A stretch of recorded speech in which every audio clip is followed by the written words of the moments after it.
Bien, señores, nosotros tenemos el honor de contar con esta visita del economista Raúl Félix, que siempre que viene al país, pues nos coloca en su agenda. Así que gracias, don Raúl. ¿Cómo está usted? Muy bien, buenos días a todos. Un placer de estar de vuelta aquí en mi tierra. Qué bueno, qué bueno.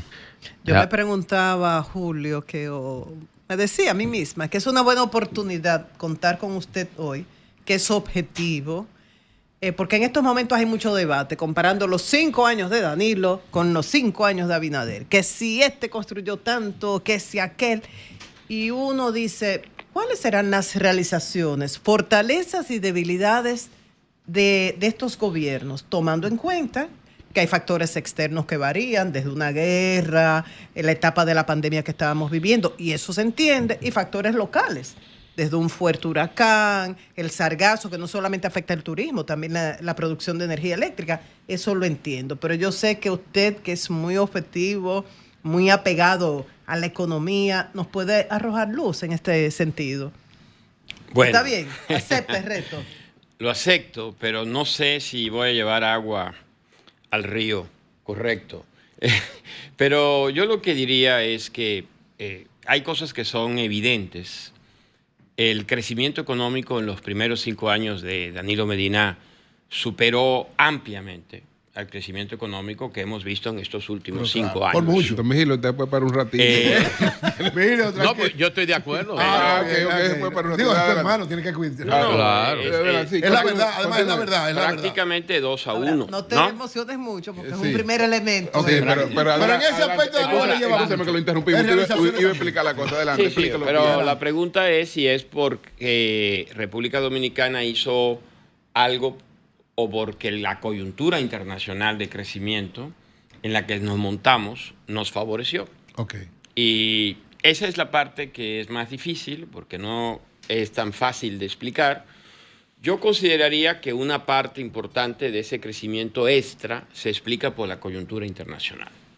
Es decir, tuvimos en el momento correcto, pero también creo que se adoptaron medidas políticas correctas para maximizar esa tendencia positiva. Correcto. Entonces es injusto simplemente decir que la diferencia es por el desempeño de las políticas públicas. Hubo un entorno en términos de liquidez global, de tasas de interés, de crecimiento de la economía mundial que nos favoreció. Okay. Eso yo creo que es el principal elemento. Ahora, este gobierno le tocó pues la cola de la pandemia del COVID, y eso en todas partes del mundo, pues, aunque fue transitorio, fue un súbito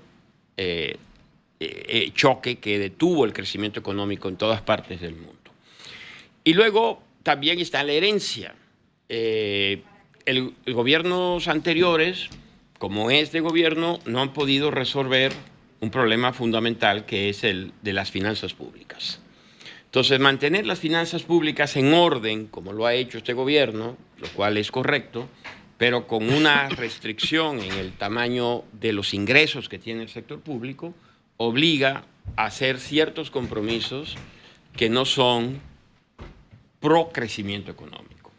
Es decir, yo siento que para mantener la estabilidad macro y financiera y para mantener las finanzas públicas en orden, se ha recortado el gasto de inversión y que esto nos ha pasado una factura a este gobierno y la va a pasar a los gobiernos posteriores también.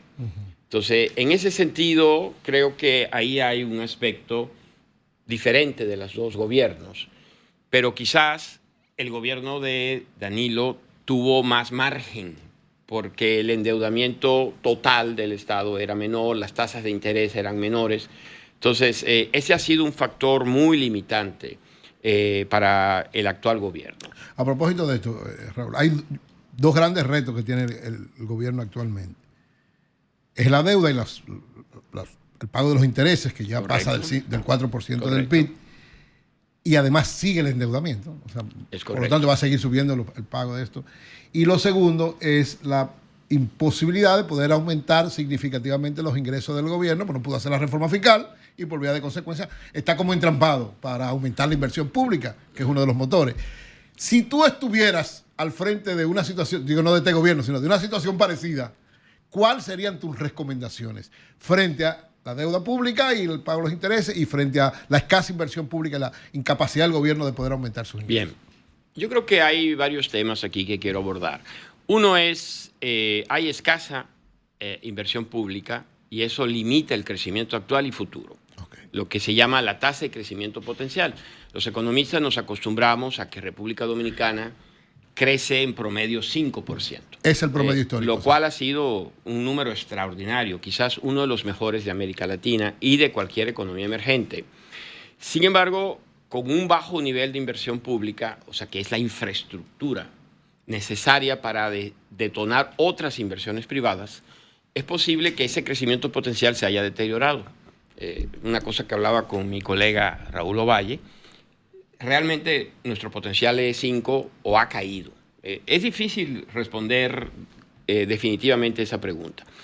El gobierno también ha tenido, entonces, yo pienso que esta escasez de ingresos, este problema de los pagos de intereses tan altos como proporción de los ingresos que tiene el gobierno, es un tema que se venía cocinando desde hace mucho tiempo. No es una responsabilidad de Luis Abinader, o sea, esto son las consecuencias de las cosas que no se hicieron en el pasado.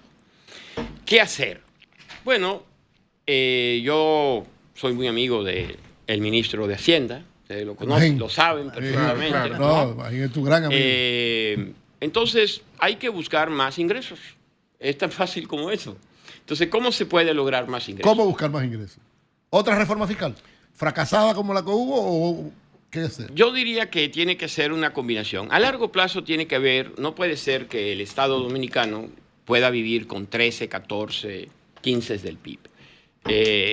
Gastando 21, 20, 19 del PIB. O sea, eso te condena a unas finanzas públicas deficitarias con muy poco margen de maniobra. Entonces, debemos plantearnos que los estados en América Latina que cobran muy poquito andan alrededor de 21 o 22 del PIB. O sea, realmente debemos aspirar a subir la carga fiscal unos 4 o 5 puntos porcentuales. Entonces, yo creo que hay un tema de política más que de política fiscal. Y es cómo se carga, quién paga, quién se sacrifica para pagar esto. Te puedo dar algún ejemplo de un país donde yo vivo. De México. Exacto, y donde he observado esto. El presidente López Obrador, presidente de izquierda, populista, pero con un claro compromiso de redistribución del ingreso. A mí no me gustaron ni me gustan las políticas que López Obrador de crecimiento impulsó, basado en grandes proyectos del sector público. Pero hay algo que él hizo bien. Dio una buena contribución a los pobres en términos de transferencias y lo financió cobrándole más impuestos a los que nominalmente deben pagar pero que no pagan. Es decir, el presidente, su administración logró, es increíble lo que voy a decir, o sea, en 6 años incrementar la recaudación 3 puntos del PIB sin cambiar ningún impuesto. Solo. Sin poner impuestos. ¿Cómo fue eso? Evasores. ¿Cómo logró eso? ¿Cómo? Reduciendo la evasión. Reduciendo la evasión. Es decir, el presidente... ¿Y eso lo empleó en subsidios a los más pobres? Sí, correcto. ¿Y por qué no en inversión? Y no en ese asistencialismo pendejo que tenemos aquí. Porque esa es su ideología. Eso es su ideología. Claro. Y desde el punto de vista político le funcionó. Porque, ¿cómo logró bajar la evasión? O sea, le funcionó por lo siguiente. La presidenta Sheinbaum es su alumna política y ganó contundentemente. Sí, y ahora sabemos, con las mediciones de pobreza, que en la administración anterior se sacó a 14 millones de personas de la pobreza. Wow. Entonces, es esa redistribución. ¿Cómo lo hizo? Mira, con un compromiso político. La economía política de cómo se hace esto no es muy diferente en México que aquí. Yo voy a hablar de allá, porque de aquí no conozco. Ok, vamos a ver. Pues allá hay muchos empresarios grandes, no chiquitos, muy, muy grandes, que constantemente están en juicio con el gobierno. Hay uno ahorita que está pendiente de una decisión de la Suprema Corte que debe $3.000 millones, ¿no? Y lo va a tener que pagar. En el pasado, a lo mejor, ese señor hubiese encontrado un arreglo político para pagar no $3.000 millones, sino quizás la mitad o menos. Y el presidente simplemente le cerró, dijo, usted pueden venir a hablar conmigo de lo que quieran, menos del tema de impuestos. El tema de impuestos es que van a pagar. Y aquel que no paga, pues él lo comenta en su programa de televisión. Entonces, ¿no? Es un tema de cómo usar la popularidad de una persona, quizás injustamente para señalar a algunos que están atrasados en sus pagos. Entonces muchos, por ejemplo, yo mismo que soy un microempresario, soy vigilado constantemente. Si yo me atraso un mes, inmediatamente llegan notificaciones de que tengo que pagar, me combinan a pagar. Quizás ha habido un abuso de la autoridad política para obligar a pagar. Mucha gente se siente chantajeada, ¿no? Pero están pagando. Y entonces, una vez que hagas esto, que todo el mundo tiene una carga que se considera la que debe tener, debes pensar en hacer la reforma fiscal también. Doctor Raúl Félix, tomar un tiempo antes de, ¿verdad? Toma un tiempo hacer esto, de ir reduciendo la evasión antes de proceder con la reforma. Bueno, en el caso del gobierno de López Obrador y de ahora la doctora Sheinbaum, ellos no han optado por hacer una reforma. Yo creo que van a tener que hacerla, porque esto de cuánto combates la evasión y le sacas, en algún momento se acaba, ¿no? Entonces, las necesidades son todavía mayúsculas. Entonces, creo que en México la reforma es un capítulo pendiente, que no está en la agenda política, pero pendiente. Pero se va a tener que hacer. Pero allá se hizo inicialmente con estas medidas de reducción de la evasión y la elusión de impuestos. Dos preguntas, doctor Félix. En la tasa del dólar en este momento... El doctor Félix puede confundir porque hay dos doctores Félix. El doctor de Economía es el doctor Raúl Félix. ¿A quién me refiero? El dólar se cotiza en este momento a 62 pesos con 50 centavos. Es una tendencia al alza. Saber si eso es conveniente o es negativo para nuestra economía, primero. Segundo, este es el gobierno que más préstamos de manera absoluta, no con relación al Producto Interno Bruto, sino de forma absoluta, el que más préstamos ha tomado. Pero esos préstamos lo ha dirigido, igual que López Obrador, a los subsidios de todo tipo y de toda naturaleza, en vez de invertirlo en el sector productivo. ¿Qué usted cree de eso, por favor? Bueno, son dos preguntas. Sobre la inversión en subsidios, yo creo que hay que hacerlo con inteligencia. Es decir, yo creo que la discrecionalidad de quién recibe subsidios y quién no recibe, quizás es un tema cuestionable de cómo se ha hecho aquí, ¿no? En el caso de López Obrador habrá que decir que los subsidios tuvieron una política claramente definida y no son personalizados, sino que son universales.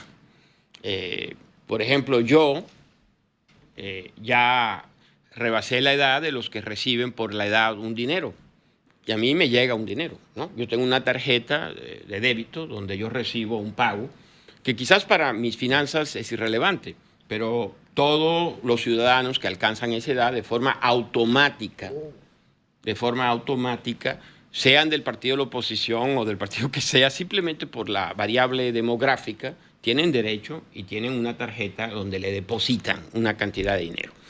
Algunos pagamos mucho más impuesto que eso, muchísimo más. Otros no pagan impuesto y eso es un subsidio que les ayuda a comer, a vivir con un mínimo social aceptable.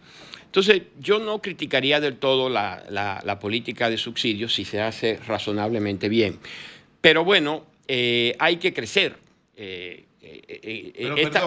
Perdón, sí. Don Raúl. ¿Por qué si usted está en una edad productiva y usted es un ente productivo, usted paga impuestos? Pues lo ha dicho, que a veces siente hasta la presión de la administración tributaria. ¿Por qué usted es elegible para un subsidio? Porque si no se presta a criterios de selección, a discrecionalidad, a quién se le da, a quién no se le da. un criterio que se puede manipular políticamente. Entonces hay un balance entre si se lo doy a todos, incluso al señor Slim, ¿no? Que lo merece por edad, ¿no? Que a él no significa nada en comparación con lo que él paga de impuestos, pero para mucha gente sí significa mucho. Creo que esa es la base de por qué estos gobiernos, aún sin generar gran crecimiento, son muy populares en México. Ahora, políticamente ha sido muy rentable. Voy al otro tema, el dólar.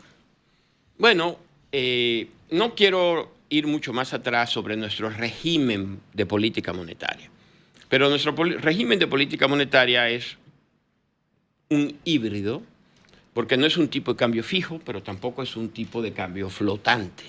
Entonces, el Banco Central ha hecho un buen trabajo de mantener la estabilidad financiera, calibrando un poco las tasas de interés, también con el tipo de cambio. Y hay una característica que quiero resaltar en este momento. En todos los países del mundo, incluyendo los países emergentes de América Latina, México, Brasil, el dólar se ha debilitado, no se ha fortalecido. Ha ocurrido exactamente lo contrario de lo que está ocurriendo aquí. Ahí está. En promedio, en lo que va del año, el dólar ha caído 10% contra las principales divisas del mundo. Te puedo enumerar algunas. El euro ha caído 11% contra el euro. El peso mexicano ha caído 10% contra el peso mexicano. El real brasileño, el dólar ha caído 15% contra el real brasileño. La libra esterlina, el dólar ha caído 8 o 9%. El yen, el dólar ha caído 8%. Entonces, es obvio que nuestro sistema monetario es diferente del resto del mundo, porque si no, lo que hubiésemos visto aquí es que el dólar estuviera cayendo contra el peso dominicano. Y eso habla de la característica específica de que quizás nuestro tipo de cambio no flota libremente y estaba relativamente sobrevaluado. Entonces, los factores internos juegan un papel fundamental. ¿Es bueno o malo? Yo creo que el sistema que tenemos requiere cierta calibración y que un tipo de cambio 62 o un poquito más, no es malo. 62.50 ahora. Si eso nos permite poder bajar un poquito la tasa. Y si no hay inflación, no hay problema. Y al mismo tiempo que no hay inflación, correcto, ¿no? Entonces yo no lo veo como algo mal, lo veo como parte del mecanismo de funcionamiento. De cómo no se puede tener todo al mismo tiempo. No se pueden tener tasas bajas, peso fuerte. Hay que elegir entre una y otra de esas cosas. Entonces yo creo que la elección que se hizo de tener tasas muy elevadas, tasas interbancarias de 13, 14% en términos nominales, que reales son tasas del orden del 9%, es muy difícil que no solo la economía dominicana, sino cualquier economía del mundo pueda crecer cuando las tasas reales son 9 o 10%. Sí, Raúl, sobre el tema, hemos conversado, ahora hay una situación con el sector eléctrico. Hace un año conversaba contigo y pude, pues en base a una idea que me sugeriste, hablar de la sostenibilidad energética en un país como este, una economía emergente, en crecimiento, y hablabas de la sostenibilidad y me diste la idea de investigar sobre compra de energía a Estados Unidos. Hablábamos de un cable submarino. En eso hice un artículo para el periódico El Nuevo Diario y luego hablé de República Dominicana como hub energético. Esta crisis energética, ¿qué te dice a ti? ¿Sigues entendiendo que esto pudiera ser una opción, comprar energía de Estados Unidos para la sostenibilidad y para lo que me expusiste aquella vez, la ampliación de la matriz energética de la República Dominicana? Aunque don Raúl también sabe que nuestro problema es que no la cobramos. Sí, el problema es que se pierde en línea. Sí. se pierde a $200 por megawatt y se puede comprar a 60, pero está bien. Tenemos la capacidad de generación. Nosotros tenemos la capacidad de generación, lo que nosotros no la capacidad de generación no la tenemos. No, claro que sí. No, está en base a una sola matriz. Claro que sí. Pero vamos a esperar que conteste don Raúl. Adelante. Es lo que, acá nosotros vivimos aquí. Sí, bueno, son temas, lo que pasa es que es multifactorial el problema de la industria eléctrica y del sector eléctrico en República Dominicana. Me sorprende, debo decirlo de esta manera, porque yo pues crecí aquí. Yo me fui como a los 21 años y recuerdo cuando estudiaba que se iba a la luz, ¿no? Recuerdo que estudié con velas, ¿no? Era común eso. Y entonces ver que tantos años después, 40 y tantos años después, todavía no resolvemos el problema. Es algo que llama la atención. Yo creo que hay un tema en la matriz de generación, Virgilio lo acaba de mencionar, pero creo que don Julio está mencionando el tema principal, que es de que pues, la energía se compra y se distribuye y en la distribución se pierde el 50% de la energía que se compró. Entonces hay que resolver los dos. A largo plazo, el tema de la generación no es si tenemos suficiente generación, lo que me preocupaba a Virgilio, sino si la generación es suficiente al costo correcto. Ok. ¿Sí? Entonces, por ejemplo, una barcaza que genera energía eléctrica en el margen a 48, 50 centavos el kilowatt es inaceptable. Cuando tú puedes generarla incluso aquí en República Dominicana. Gómez dijo ayer cómo fue a 70. Que a 72 dijo Gómez. A 72 la barcaza. Juan Gómez. Sí. Y se sorprenderían en otros datos. Sí, Sigue, Raúl. Sí. Entonces eso es lo que no debe ocurrir. Se sorprenderían. Yo creo que deberíamos tener un costo similar al de otras economías y además queremos el nearshoring, porque el nearshoring requiere industrias competitivas. Claro. El costo de energía es fundamental. Entonces, yo por eso proponía, a propósito de que ahora hay una tecnología. Lo del cable es una idea que no nueva, tiene décadas. El tema es que hace unos 5 o 10 años ya hay una tecnología que permite transferir a grandes distancias electricidad con un costo de pérdida mínimo, que se llama la energía eléctrica directa. Entonces, esto lo está usando, por ejemplo, China ahora. Sí. En China, no sé si saben, el gran proyecto de este siglo será una presa en el Himalaya que tiene 3 veces la capacidad de la presa de las 3 gargantas.